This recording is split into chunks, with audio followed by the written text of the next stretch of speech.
morning, Lauren. Tell us a little bit about yourself. Good morning. My name's Lauren. I'm a mother of 3 small kids. They're 6, 8, and 10, and I'm a stay-at-home mom. So I just wanted to get involved in Airbnb to generate a little bit of extra income for my family and still have the flexibility to stay home with my kids. We had a rental house that we had owned and had just done a regular rental with for about 10 years, and we lost our tenant and it was vacant. I really just wanted to maximize income for our rental properties, and I thought that this would be a good way to do it. And so I asked Charles about it, and he just encouraged me to do it, and it's been great. It's taken me from about $750 a month in what I was getting for a regular rental to about $2,100 a month. I just want to expand upon what I'm doing now. The first one is working so well. I'd like to do more of them.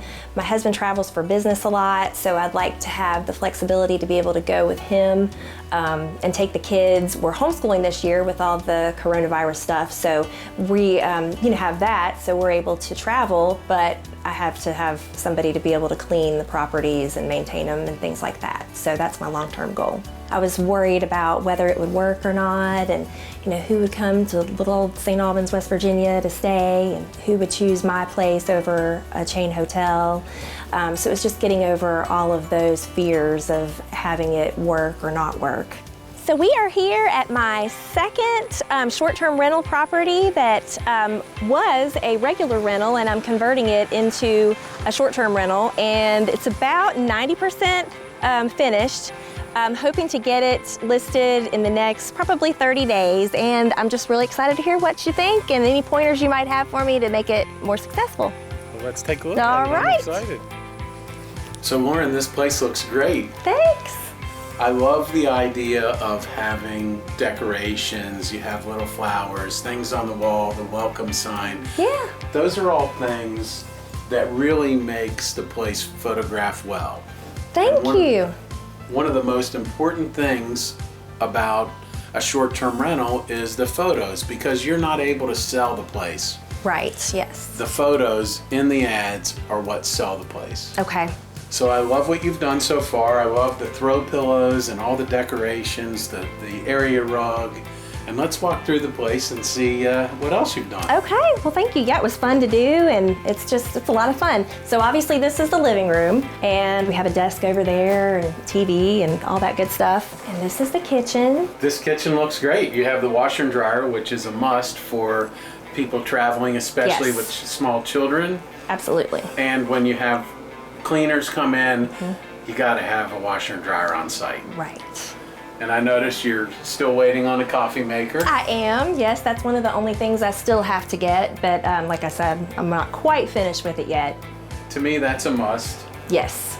I noticed that you don't have a dishwasher. I do not. So what I always do with a listing that if I have something lacking, I just explain it really well so the guests know exactly what to expect. Okay. So here I would say you must climb steps. There's a number of steps to get into the unit. Okay.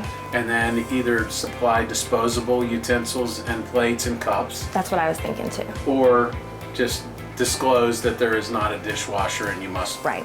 wash the dishes and the appliances, or the dishes and the utensils and all that stuff before Okay. you leave.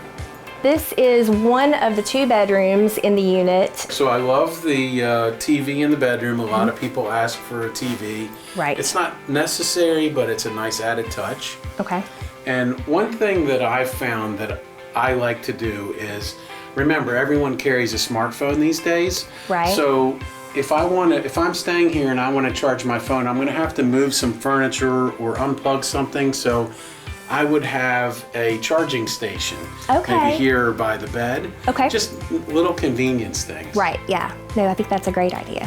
One of the things I do before I list any unit, when I'm completely ready to publish it, I go through like I'm a guest. Okay. So I check to make sure the GPS, the address comes up on GPS. Okay. I check the code to make sure the code works. Okay. I come in, pretend like I'm carrying my luggage.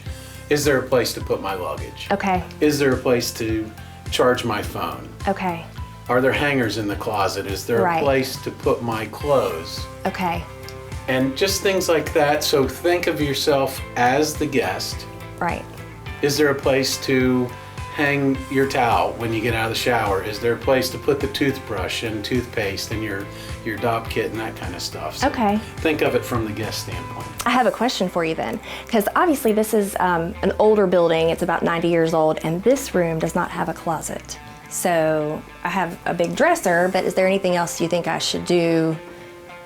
I think a dresser is fine. You could Okay. maybe put a hook on the wall, because Okay. sometimes people want to hang up a shirt Right. or something. Yeah. Or you could put even like a decorative coat rack.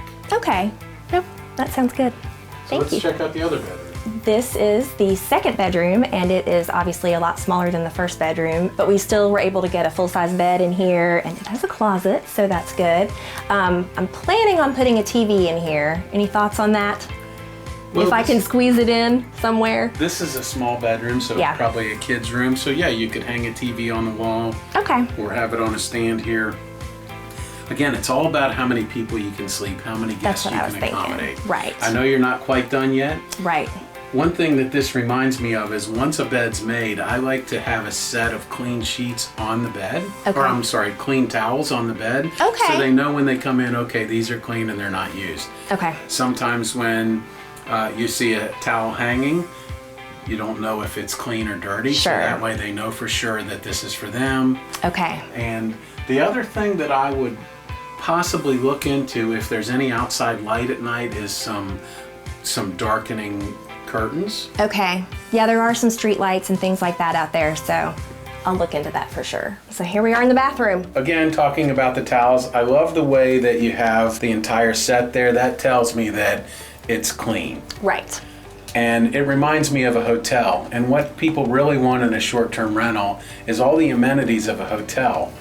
But they want space to spread out. Right. They want to be able to cook meals. They want Yeah. to have privacy, not around a number of people. Okay. A couple tips that I would give you in here is I noticed you have all white, which I love. Yes. But you're a female. You probably use washcloths for removing makeup. I do, Have you yes. had any problems with mascara or that kind of thing? Well, I have, but what I did at my first property to remedy that was I bought black makeup washcloths. And they say makeup. They're embroidered on there so people know exactly what they're for. And I haven't gotten around to doing that yet here, but I'm going to. So. Well, you're a that good covered. student, because that's one of the things that I was going to suggest. The Yeah. other thing that I do, I have 2 daughters and a wife, so Yes. disposable makeup remover. Okay.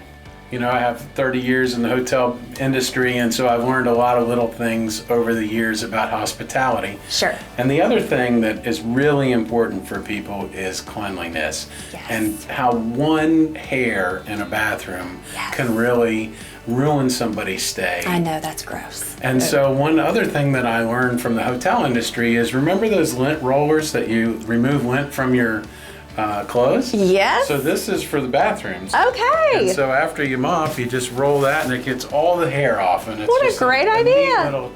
neat little trick on how to keep things clean. And I like it. Okay. Good. great job in here too. Thank you. Okay, Charles, so here's my little outdoor space. What do you think? I love it. So you're maximizing all the space that you have. And one thing that I always like to do when I'm staying as a guest is I want to get a feel for the neighborhood I'm in. And I love the Right. outdoor space, you know, having a cup of coffee in the morning or some iced tea or a cold beer. And so I love the use of it. I think this space will be used a lot. I hope so. I like love it. the plants, and it just looks great out here. Okay. Good. Well, Lauren, great job on your second short-term rental. Thank you. I'm excited for you to start generating income and get your listing published. Me too. A couple things to keep in mind when you're taking photos. I love how you've decorated the place, and area rugs, throw pillows, splashes of color, pictures, flowers, that kind of thing.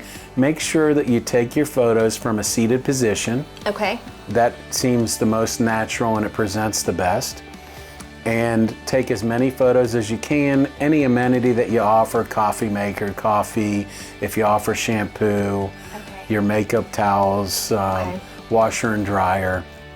And then don't be afraid to really describe the place. Okay. All the positives, and especially the negatives. Okay. The last thing you want is somebody to come with a high expectation and then not know they have to climb 10 steps to get into the unit. Right.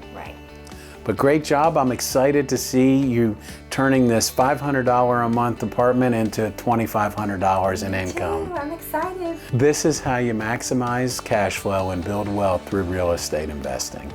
Congratulations on your second unit. You've done a great job. Thanks, Charles, and thank you so much for all your help. Thank you, Lauren. You're welcome.